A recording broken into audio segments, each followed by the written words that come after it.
So what is the Contemporaryathon about? It's a week-long readathon whereby, like the name states, we read contemporary books. And for this round, we have our 4 beautiful, amazing hosts. You have Chelsea over at Chelsea Darling Reads, you have Melanie over at Melted Honey, you have Julie over at Pages and Pen, and you have Natasha over at My Reading is Odd. Now, this is a week-long readathon that takes place between the 23rd and the 29th of September. Now, this video is more a recommendations video than a TBR video because each of these prompts are like absolutely amazing, and I have so many amazing books that fit them, and I was just like, okay, so all the books I had on my shelf that fitted this particular prompt, I just grabbed them and I was like, okay, I'm going to do a recommendations video. So it's going to be different books that fit the different prompts, and the whole plan is for me to be able to, when that week comes, I'll just pick from the list of books I've already set aside and just pick one that fits the prompt. Some of these books also fulfill multiple prompts, so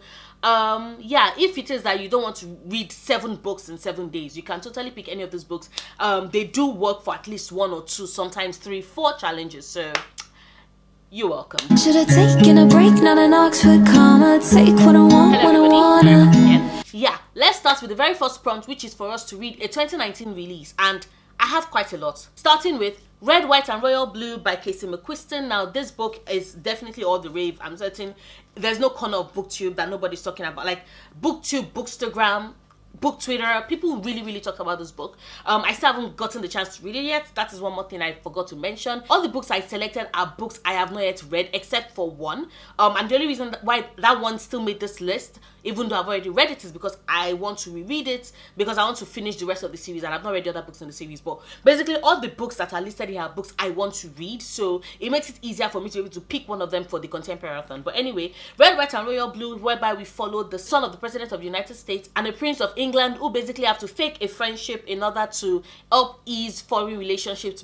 between their two countries, and that fake friendship develops into actual friendship and then develops into a relationship, and they try to juggle it all. It sounds cute, it sounds cool, it sounds like there's going to be so much for me to love and enjoy, and I've been wanting to read it for a while. The second option for 2019 release is Natalie Tan's Book of Luck and Fortune by Roselle Lim, whereby we follow Natalie, whose mother dies, and basically she inherits her mother's restaurant, but for the restaurant to succeed, she's told that she has to cook 3 special meals and basically help her struggling neighbors with that meal. So the meal is basically to help our struggling neighbors, for their businesses to bloom, and when it does so, the good karma will in turn kind of spill over into her mother's restaurant, the one that she's inherited. But Natalie is not interested because her mother was agoraphobic when she was growing up, and she felt that basically her neighbors did abandon her to her mother. What she does not know is that apparently they had been helping her behind the scenes, and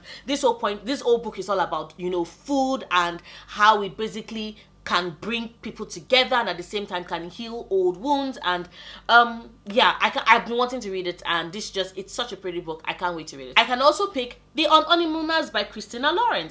This is such a pretty book, and this is going to be my first Christina Lauren because this is the only Christina Lauren book I have so far, but so many people have raved and told me so many amazing things about it, and I've been wanting to read it for like forever. Whereby we basically follow this couple who hate each other, but unfortunately they are the best man and woman for their respective friends, or rather I think hers is her twin sister, I'm not sure, but basically they can't stand each other, but they are both like, you know, being there at the wedding for their friends. But when during the wedding reception, everybody that eats the food at the reception basically gets food poisoning.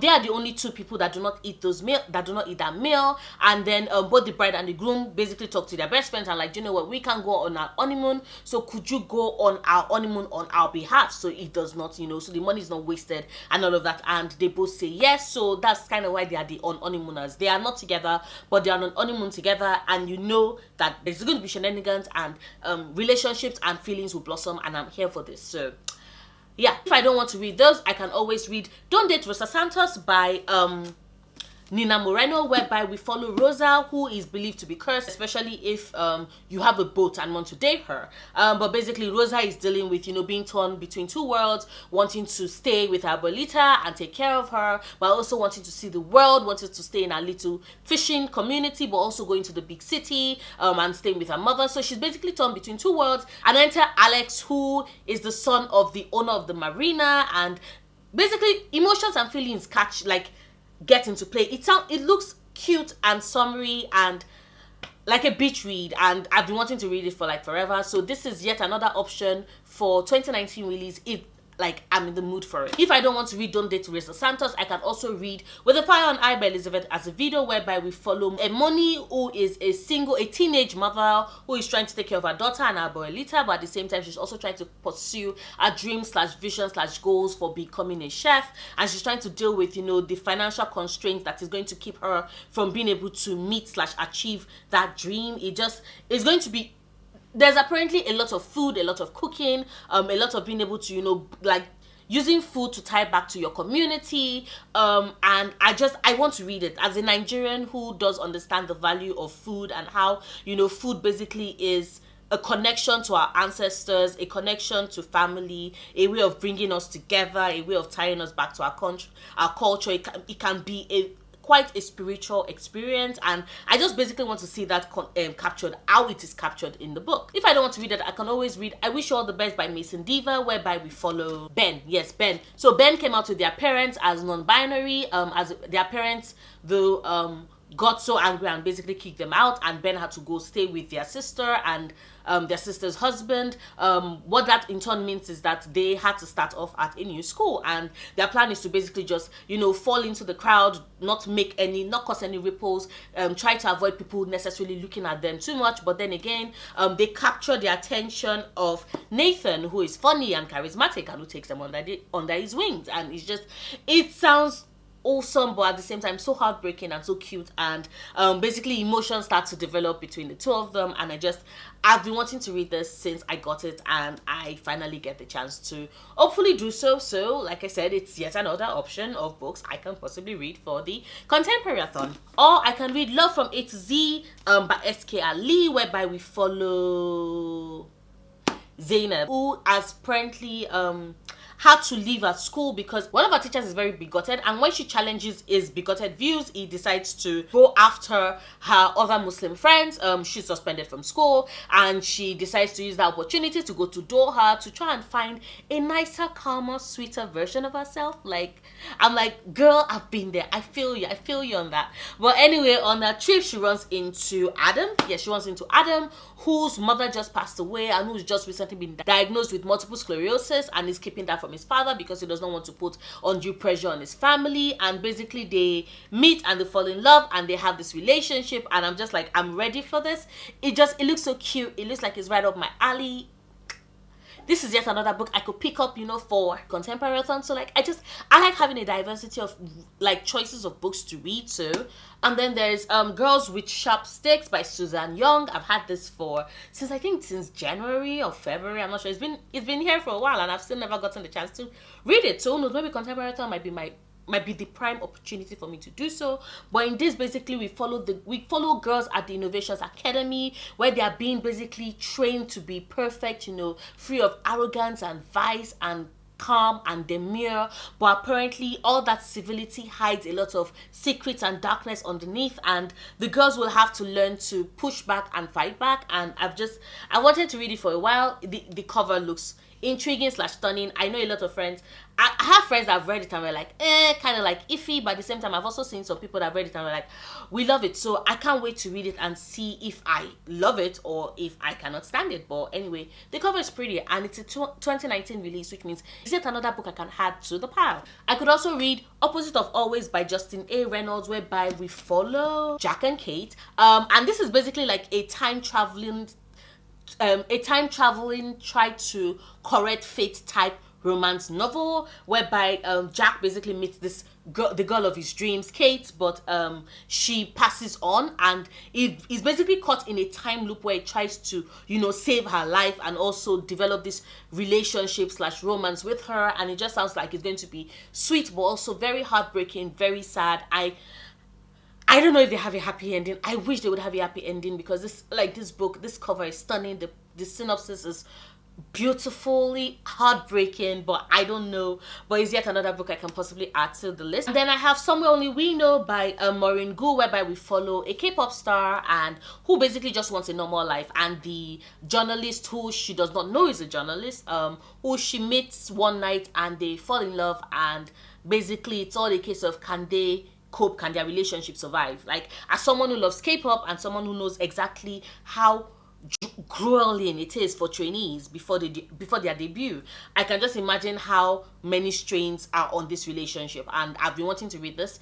So it is a 2019 release. Or I could also pick Tell Me How You Really Feel by Amina May Safi, whereby we follow Rachel and Sana. Rachel is a film director who is trying to, put together a film project, and basically the lead character that she has in her mind, the perfect person for that role is Sana, but Sana and Rachel are not, Rachel really, really hates Sana's guts, because Sana had asked her out like freshman year, and she thought that Sana was making fun of her because Sana is perfect and a cheerleader and beautiful and gorgeous and everything, blah blah blah. But Sana apparently really, really did like Rachel, and basically this is just an opportunity for them to see if sparks will fly. And of course sparks fly, because you can see that from the cover. Like, I this is definitely a book I've been wanting to read, and it works for quite a number of challenges. So yeah, Tell Me How You Really Feel. And then there's Fake It Till You Break It by Jen P. Wen. Basically, we follow Mia and Jake. Their mothers have been best friends, and basically they forced this relationship between the two of them since they were kids. They are absolutely and completely sick and tired of it. But their mothers are still like, kind of like very insistent. They want them to date. And when it is that her mother once again drives yet another boy that, actually likes her, Mia and Jake agreed to like fake date. So just to appease their mothers, and then they will be able to date people they actually want to date, while their mothers think that they're actually just dating each other. Of course, you know how I feel about the fake dating trope, and the fact that relationships, feelings always come on, and that just always makes me happy when it just gets deliciously complicated like that. So yeah, it's a fake dating trope, and it's a 2019 release. Who knows? It's small, it's fluffy. I might just read it. Then there's Well Met by Jen DeLuca. This is my book of the month pick. I know you're like, oh my god, Nora, you got a book of the month book. Yeah, I found my way around it. They still don't ship to Nigeria, but your girl found a way around it. We follow Emily and Simon. Emily relocated to this small town in order to be able to take care of her sister. And while she's there, she basically butts head with Simon, and they disagree on anything, except for when it comes to the Renaissance Fair, or rather when they are participating in the Renaissance Fair, and then they click well, and then they have this their relationship just gels and it works, and it just sounds romantic and cute and fun. And Chelsea Palmer read this book and was like, she absolutely loved it. So I have really, really high hopes and expectations, and I cannot wait to read it. It sounds cute and adorable, and sometimes it might just be what I need. I don't know, it might be what I need for the Contemporaryathon. So yeah, it's also on the list. And then finally, for my list of books, possible choices for my 2019 read, Daisy Jones and the Six by Taylor Jenkins Reid. You already know I read Seven Husbands of Evelyn Hugo this year, and I realized that Taylor Jenkins Reid can take all my money because she's just that good. And in Daisy Jones and the Six, we basically follow a particular band, a very popular band in the 80s, and it's basically told through interviews and speeches and articles, and basically the highs and lows of their success and fame, and how they broke up and how they disbanded. And it's just a lot of people, some people hate it, some people love it. So I want to see exactly what part of this, the divide I'm going to fall on, because it does sound like a very polarizing book, but I have a weakness for all things Taylor Jenkins Reid, so there's a very high possibility that I might just enjoy it. The next prompt says to read a book with yellow on the cover, and for that I have Don't Date Rosa Santos by Nina Moreno. As you can see, both the title of the book is written in yellow, and Rosa has yellow dresses, and there's like yellow floor prints on like what she's standing on, and it's just a lot of yellow. It's a lot of yellow. So This is my touch of yellow. Or I can go with The Anonymous by Christina Lauren. As you can see, also yellow, lots of yellow in their book. I can also go with The 18 Game by Sally Thorne. As you can see, she's wearing a yellow dress, he's wearing a yellow tie, and Sally's name is written in yellow, and then there's a blob on top that is also written in yellow, and there's like yellow, there are bits of yellow all over this book. Basically, in 18 Game, we follow Lucy and Joshua. They're both assistants to co-CEOs of a publishing company. When it is that there's a promotion up for grabs and only one of them can be promoted, or the claws and the fangs come out, and apparently this is a really, really good enemies to lovers done right in a contemporary setting, and I've been wanting to read it, and I just might read it for Contemporaryathon, so yeah. Then we have The Kiss Quotient by Ellen Wong. As you can see, The Kiss Quotient, the title of the book is written in yellow. Of course, a blob in yellow. We still have touches of yellow at the back. There's yellow on the spine. Like, there's yellow. There's a lot of yellow in this book. In this, we follow Stella, who is really, really brilliant, really, really talented at her job. She crunches numbers and she's damn good at it. But the only thing is that she does have Asperger's, and she does believe that she's not been able to experience a lot of the relationship that, you know, everybody around her has experienced, especially at her age. And so she decides to hire an escort, enter Michael Fan, in order to teach her the ways of romance, you know, how to kiss and everything. Every single one of those experiences that she's not been able to have so far, she basically pays Michael to give them to her, and a relationship blossoms as a result of it. I also love contract type relationships, so this is working for me on so many levels, and I heard that this is such an amazing book, and I've been wanting to read it since. So yet another book that I might possibly just read for Contemporaryathon. Another book with yellow on the cover is Tell Me How You Really Feel by Aminame Safi. As you can see, Tell Me How You Really Feel is written in yellow. And I think this is either Sana or Rachel, but I think this is Rachel. Rachel seems to be wearing something like mustard yellow, so yeah, it works. And there are like touches of yellow on like at the back in blobs, or like author blobs, and then of course the spine also has a bit of yellow. So yeah, there are touches of yellow all throughout this book. And then there's Opposite of Always by Justin A. Reynolds. As you can see, yellow. There's like a whole lot of yellow, a whole lot of green too, but a whole lot of yellow. So this is yet another option possibly picked for me for a touch of yellow on the cover. So the next prompt says that we should read a diverse contemporary, and we were asked to basically try to read a book that is outside our own personal experience. And there were quite a lot of books I picked for that as well. First is The Kiss Quotient by Ellen Wong. Like I said, Stella Lane does have Asperger's, and so definitely diverse rep. Also the fact that Michael is also Vietnamese Swedish, so that also does bring that diversity to the book. There's Love from A to Z by S.K. Ali. Zainab in this book is a Muslim, and Adam has multiple sclerosis, so both are experiences that are outside my personal experience, and they do work for the diverse read as well. Then there's With the Fire on Eye by Elizabeth Azevedo. Not only is Emoni, she Afro-Latinx, I think she's Afro-Latinx, yeah.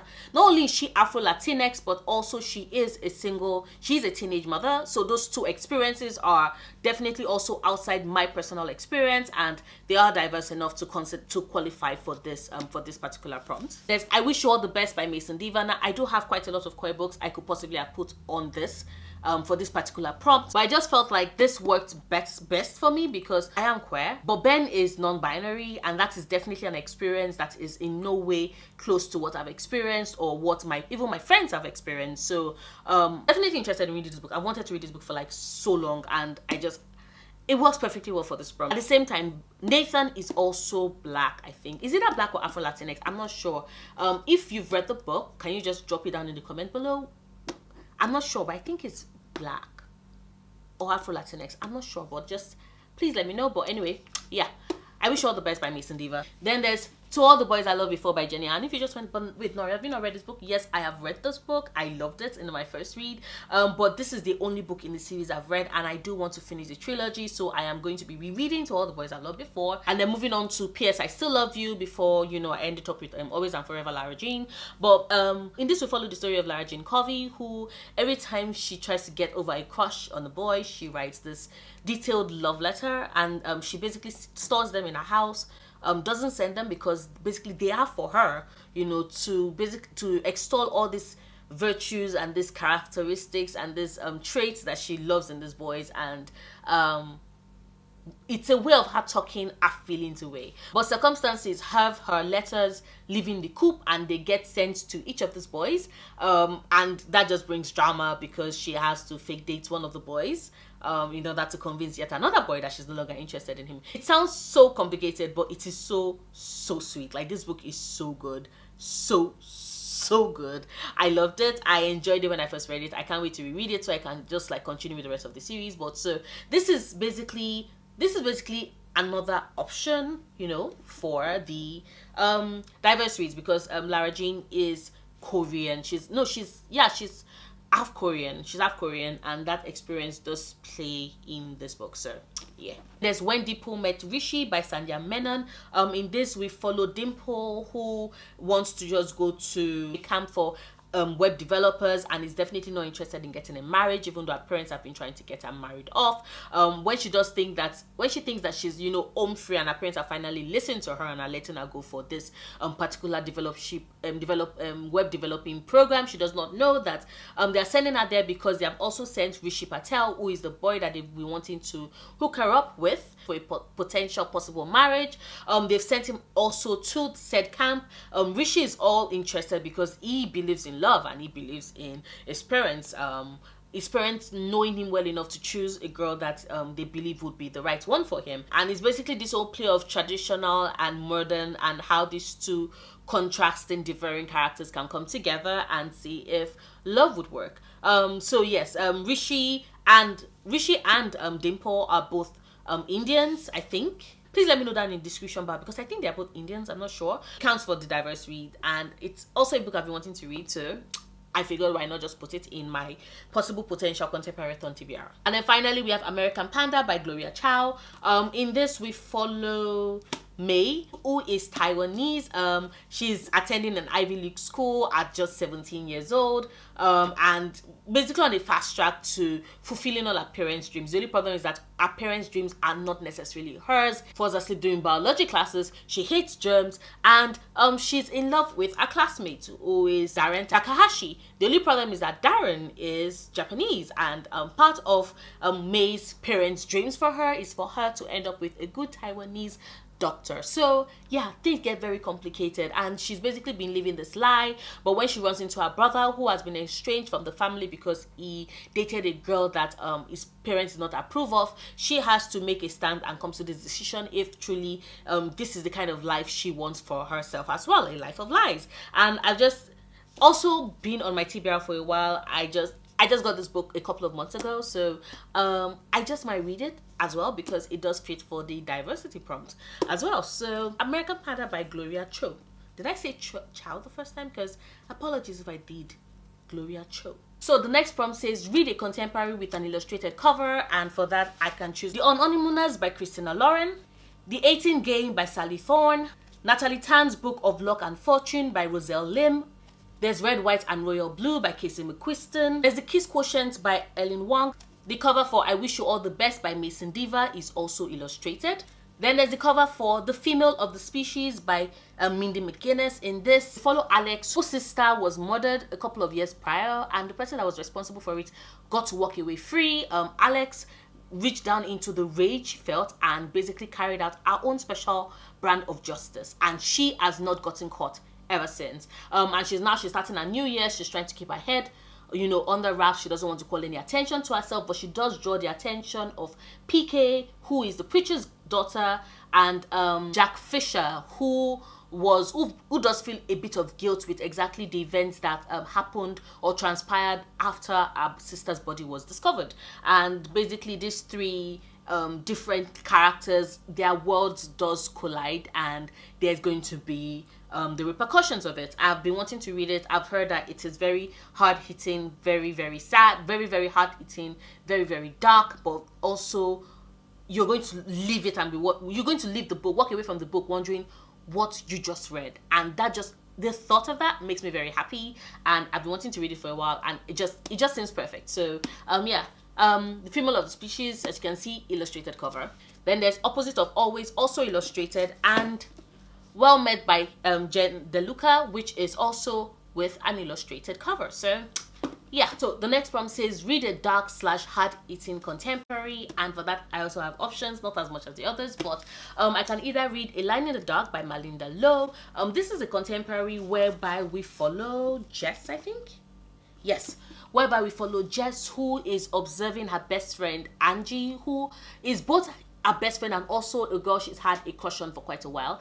And when she sees that Angie is falling in love with Margot, who is basically attends another boarding school and is the leader of a particular circle, and Jess starts to notice like all the secrets and all the darkness that is hidden within, and she recognizes this and also realizes that when the darkness does fully descend, Angie would need a best friend beside her. So it sounds dark, right? It sounds dark. It looks like it can be slightly spooky, slightly dark, slightly murderous, and I've been wanting to read this. I've had this for like a while, so this might just be a great time to read it as well. So yeah, A Line in the Dark by Malinda Lo.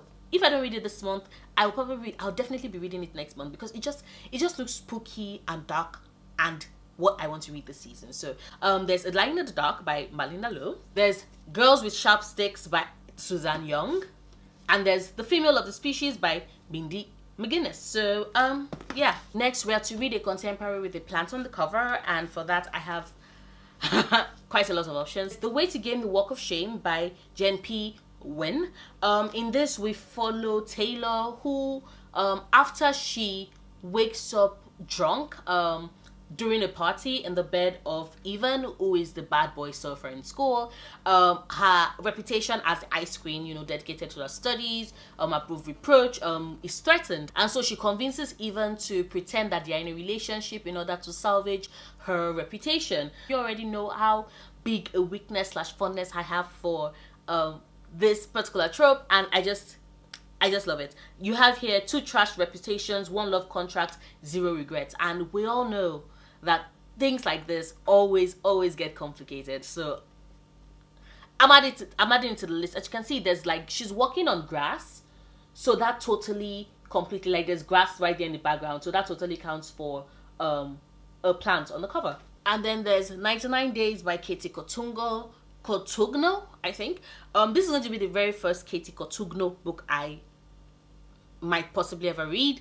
I don't really know the synopsis for this, but I do know that there's a girl that she came between 2 brothers, I think, and the whole town hates her for it, and these 2 brothers used to be her best friends, and relationship have come into it, so I'm guessing that she maybe liked one and the other one liked her, or does she like both? I don't know. I've not really read the synopsis of this book, so I'm just wondering, I'm like, would I like it, would I hate it? I don't know, but there is grass, there's grass and there is trees on this, so this totally counts for plants on the cover. And then there's the honeymoon, as you can see, it's tropical because the honeymoon period, and there are plants all over. So With the Fire on Eye by Elizabeth Azevedo, there's fruit and foods on it, so those totally counts for plants on the cover. So To All the Boys I've Loved Before by Jenny Ann, you're probably like, what the hell, Nora? There's nothing, like, but you can see there's something, like, there's a little bit of a plant right there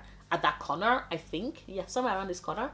So, yeah, somewhere around this corner. So, yeah, totally plant on the cover. Don't Date with Santos. You can see there are flowers, imprints, and, like, illustrations of flowers on the cover. So, for me, that totally counts. And finally, Tell Me How You Really Feel by Mina Safi. There's a tree. There are plants on the cover. Like, even plants on the spine, you can see. Like, spine, core, plant. And then for the final prompt, we are to read a book that is beloved by a member of the book community. Now, this can be from BookTube or Bookstagram or Book Twitter, whichever the case may be. And we should also shout out the creator for that. And in this case, I have quite a lot of books I could possibly pick. There's The Hating Game by Sally Thorne, which we all know. We absolutely know that Chelsea over Chelsea Darling Reads really loved this. So yeah, I might read this. Or I could read The Quiz Quotient by Ellen Wong, my very good friend, Mika August. Really love this book and raves about it, so yay. Then there's I Wish You All the Best by Mason Diva. Boston over at Boston Reads Books loves this book, so yeah, I could maybe read it for her as well. The Honeymooners by Christina Lauren. My very good friend B over Bookish Prices, like they read this, they loved this, they could not stop gushing about this. So, a possible option. Red, White, and Royal Blue. Like I think everybody on Book Twitter and Bookstagram basically like love this. Like they keep raving about this book. So, if I was to choose one person, maybe Jessie over Both Sides and Books, right? Or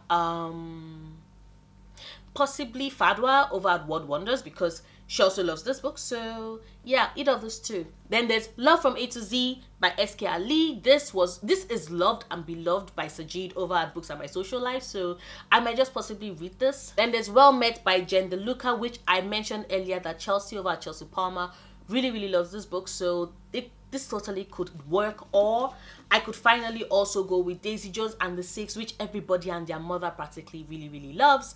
But if I was to choose one person, I would say Emma of Oma over at Emma Books really loves this book. So yeah, that's basically it. Those are my recommendations for the different prompts for the Contemporaryathon. My TBR would be sorted from any of these books. I just love the fact that I have so much options and so much variety to choose from. And I sincerely hope I kick butt during the Contemporaryathon because I really do want to participate, and I do want to have a lot of fun because it's always fun participating in the Contemporaryathon. So let me know if you will be participating in the Contemporaryathon. Once again, like I said, it's going to be holding between the 23rd and the 29th of this month. I'm going to leave Chelsea's announcement video and basically the links to all the hosts, you know, from Julie to Natasha to Melanie. All of them will be down in the description bar below. Check it out. Start putting together your TBR. You're welcome. If any of my recommendations helped you with sorting your things out, let me know. If you're going to be going with any of the books I recommended, let me know. If you're going to be participating, let me know what your Contemporaryathon TBR is looking like. If you like this video, please do not forget to give it a big thumbs up. Check out my other videos, subscribe if you want to. I make new videos every Sundays, Wednesdays, and Fridays, and I'll see you soon. Until then, stay passionate, love books, love yourself. Bye.